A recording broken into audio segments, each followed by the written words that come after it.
What is up, guys? Today I'm going to be bringing you a tray flip tutorial, and I don't want to waste any of y'all's time, so we're going to jump right into it. Let's do this. Alright, before we start learning how to tray flip, what exactly is a tray flip? Well, I'll break it down for you right now. A tray flip is a combination of a 360 shove it and a kick flip.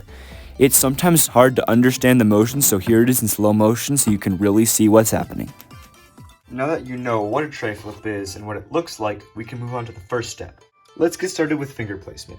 For starters, I recommend they have their pointer finger in the middle of the board, draped all the way across the deck like that.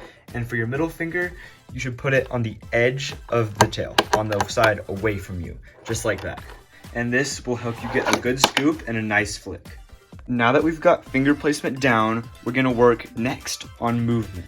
So, get your board, get your finger position right, and then move your fingers like this.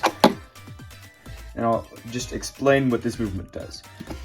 So when you go to pop the board to do the trick, you want to get a scoop to get a 360 shove it, but you also want to get a flick to get a kick flip.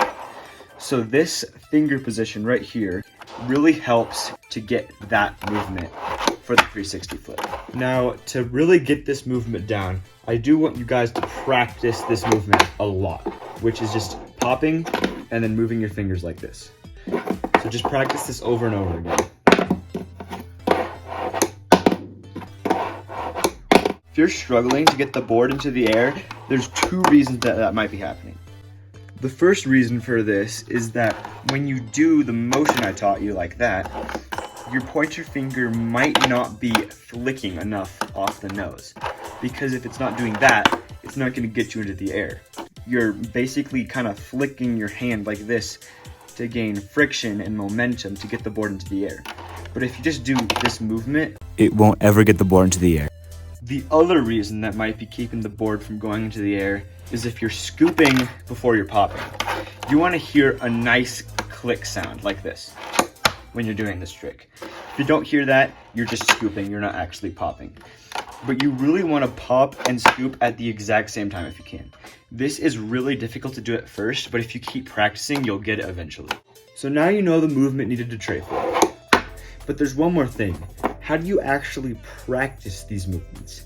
And I think the best way to actually do this is to separate the tray flip into its different parts. Separate the flick from the scoop, which I think is crazy in some ways because you actually want to scoop and flick at almost the exact same time. So separating them doesn't seem like that should help at all.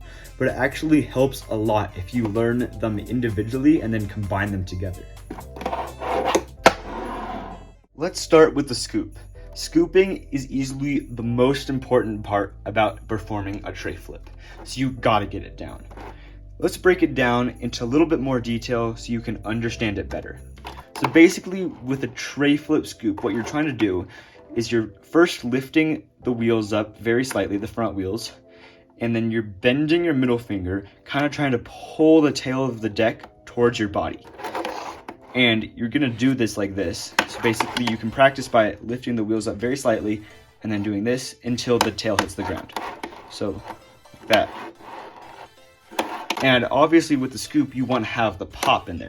So basically when you're going, the pop isn't actually perfectly straight. It's actually at an angle like that because you want to scoop and pop at the same time. And that is what gets the perfect tray flip scoop. Now for the flick. The flick is the easier part of the tray flip because you don't have to do that much. You just kind of gotta straighten your pointer finger. But this is where getting a good scoop comes in handy because when you go to do the flick, you're actually relying on the scoop to put the board in the right position for you to flick it without doing that much. If you do a good scoop and stiffen your pointer finger and kind of lift your hand up a little bit, that will get the tray flip motion. You really want to get a good scoop to be able to get a good flick. Now you know the skills in order to perform a tray flip. But if you can't do a tray flip directly after watching this video, no worries.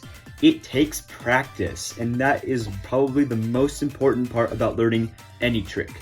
It will take time to practice this. And if you put a lot of practice time in, the faster you'll be able to do a tray flip. And remember guys, practice makes perfect, And if you stay committed and stay motivated, eventually you will be able to do a tray flip. We have now come to the end of the video. I really hope you guys enjoyed this tutorial, and if you're still struggling or have any questions, please leave it in the comments down below. I will try to help you guys out and answer as many questions as I can. Thank you so much for watching this tutorial. I really hope you learned something. Please like and subscribe, and I will see you in my next one. Peace out.